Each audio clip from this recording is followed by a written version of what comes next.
नमस्कार। कैसे हैं आप सब? उम्मीद करता हूँ आप सब अच्छे होंगे, स्वस्थ होंगे और सुरक्षित होंगे।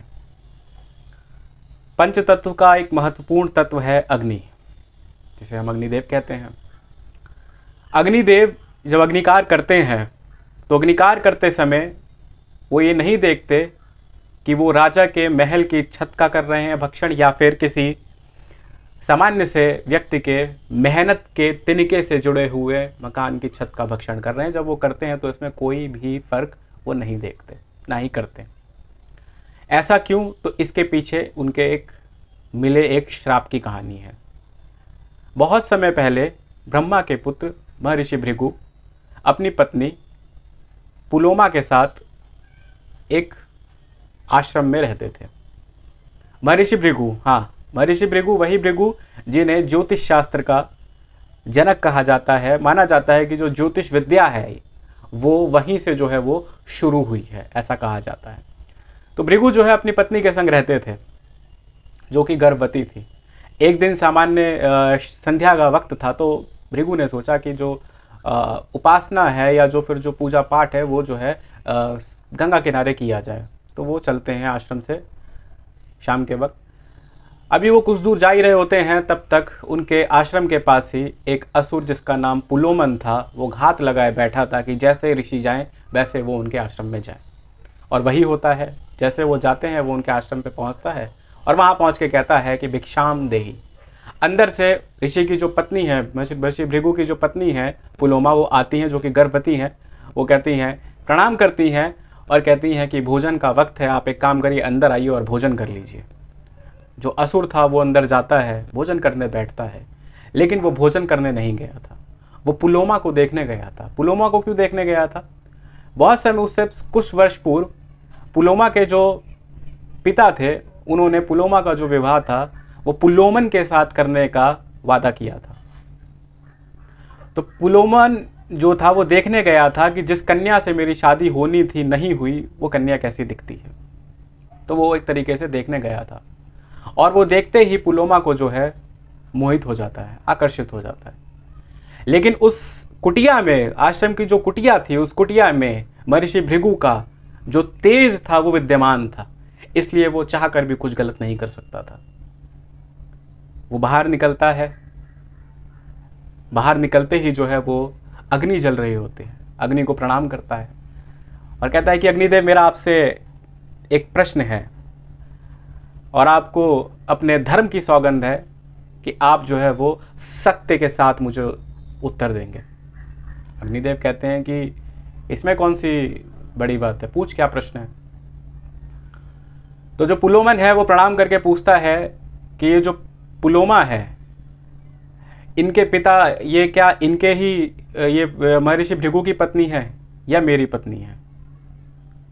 और एक चीज़ और, अब वो हिचकिचाने लगे अग्निदेव बोलते समय, तभी बोलते कि एक मिनट, अगर आप ये कहेंगे कि इनका विवाह, यानी कि पुलोमा का जो विवाह है वो मेरे संग मेरी पत्नी है, तो मैं अभी जो है वो पुलोमा को लेकर चला जाऊंगा। तो आप जो है वो सत्य के साथ उत्तर दीजिएगा। अब अग्निदेव संकट में पड़े। एक तरफ पुलोमन ने कहा कि मैं आपको श्राप दे दूंगा अगर आप गलत कहेंगे, और दूसरी तरफ महर्षि भृगु का जो है वो क्रोध और एक यजमान की जो है वो शर्म भी थी अग्निदेव को। तो वो क्या करते, लेकिन उन्होंने सत्य का मार्ग चुना। उन्होंने कहा कि हाँ, ये सत्य है कि तुम्हारे कि पुलोमा के जो पिता थे, उन्होंने विवाह जो है वो तुमसे तय किया था, तुमसे करने का वादा किया था, लेकिन महर्षि भृगु ने मुझे साक्षी मानकर पुलोमा के साथ विवाह किया है। तो पूरे अनुष्ठान के साथ, कर्म के साथ जो है महर्षि भृगु ही पुलोमा के पति माने जाएंगे। अब मायावी असुर था पुलोमन जो था, उसने अग्निदेव की बात पे ज़्यादा ध्यान नहीं दिया और वो बराह का उसने जो है वो अवतार लिया और वो अंदर गया आश्रम में और उसने जो है पुलोमा को पकड़ के ले जाने लगा। अभी कुछ दूर गया ही था कि बल प्रयोग हुआ। बल प्रयोग में जो है वो जो पुलोमा थी उनको प्रसव हो गया।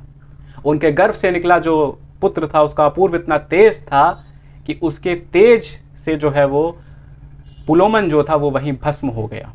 तब तक जो है महर्षि भृगु आ जाते हैं और इस तरफ जो है वो पुलोमा जो है वो रो रही होती है, उनकी आंखों से आंसू की नदी बह रही होती है। महर्षि भृगु को जब सारी बात पता चलती है तो वो क्रोध में आ जाते हैं और अग्निदेव के पास जाके कहते हैं कि अगर तटस्थ रह के सत्य के साथ कहना तुम अपना धर्म समझते हो तो आज से मैं तुम्हें श्राप देता हूं कि ये तटस्थता तुम्हारा स्वभाव बन जाएगी। आज से तुम बिना सोचे समझे, सही गलत को परखे बिना चीजों का भक्षण करोगे, सर्वभक्षी भव बोल देते हैं। अग्निदेव जो है वो शांत हो जाते हैं, बुझ जाते हैं। अग्निदेव जो है एकदम बिल्कुल शांत हो जाते हैं और छिप जाते हैं। अब भी सोच के देखिए, कल्पना करके देखिए कि बिना अग्नि के जो सृष्टि है, जो संसार है, वो कैसा चलेगा। चूल्हे में जो है वो अग्नि नहीं है, पूरे जो है सृष्टि पे जो है वो हाहाकार मच गया। सब लोग जो है वो देवता जितने भी थे सब पहुँचे ब्रह्मा जी के पास। ब्रह्मा जी को जाके प्रणाम किया और सारी कहानी बताई। ब्रह्मा जी ने अग्निदेव को बुलाया।